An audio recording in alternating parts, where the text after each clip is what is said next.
સ્વામિનારાયણ ભગવાનના સમયકાળથી એટલે કે 200 વર્ષથી ચાલતો આ પરંપરાગત કેરીનો અમૃતોત્સવ ભરૂચ ખાતે શ્રી સ્વામિનારાયણ મંદિર દાંડિયા બજારમાં ઉજવવામાં આવ્યો। સ્વામિનારાયણ ભગવાનના સમયકાળથી એટલે કે 200 વર્ષથી ચાલતો આ પરંપરાગત કેરીનો અમૃતોત્સવ ભરૂચ ખાતે સ્વામિનારાયણ મંદિર દાંડિયા બજારમાં ઉજવવામાં આવ્યો, જેમાં વિવિધ પ્રકારની એવી 700 કિલો કેરીનો શ્રીજીને પધરાવવામાં આવી અને આજે ભીમ એકાદશી એટલે કે નિર્જળા એકાદશી નિમિત્તે સુંદર કથાનું આયોજન પણ કરવામાં આવ્યું, જેનો સર્વે હરિભક્તોએ લાભ લીધો। કથાનું આયોજન સ્વામિનારાયણ મંદિરના કોઠારી શ્રી વૈકુંઠ પ્રિયદાસજી સ્વામી અને કોઠારી શ્રી રઘુનંદન દાસજી સ્વામી તથા મોહન પ્રસાદ દાસજી સ્વામીના માર્ગદર્શન હેઠળ કરવામાં આવ્યું હતું। હે રાજન, જે નિર્જળા એકાદશીને દિવસે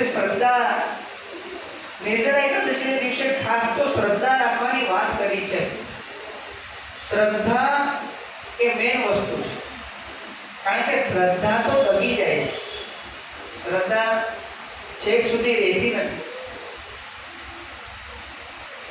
કારણ કે તમને પાડવા માટે શરીરની અંદર બધી પ્રક્રિયાઓ જુદી જુદી ચાલતી જ હોય, પણ મન મક્કમ રાખ્યું હોય આમ નહીં આજે આ લોહીને કંઈ આપવું જ નથી, ગમે તે થાય। લોહી ખબર ને, ઓળખો તમે લોહી? આ જીવ જે છે ને એને એટલી હાલતું નથી, એટલે જૂના સંતો એને લોહી કે। એટલે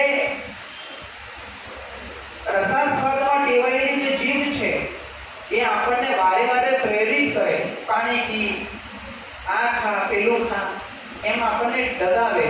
પણ જે રાજન નિર્જળા એકાદશીને દિવસે શ્રદ્ધા રાખવી, નારાયણ ભગવાનનું પૂજન કરવું, બ્રાહ્મણોને વિવિધ પ્રકારનું ભોજન કરાવવું, ઉત્તમ દક્ષિણા આપીને પ્રસન્ન કરવા।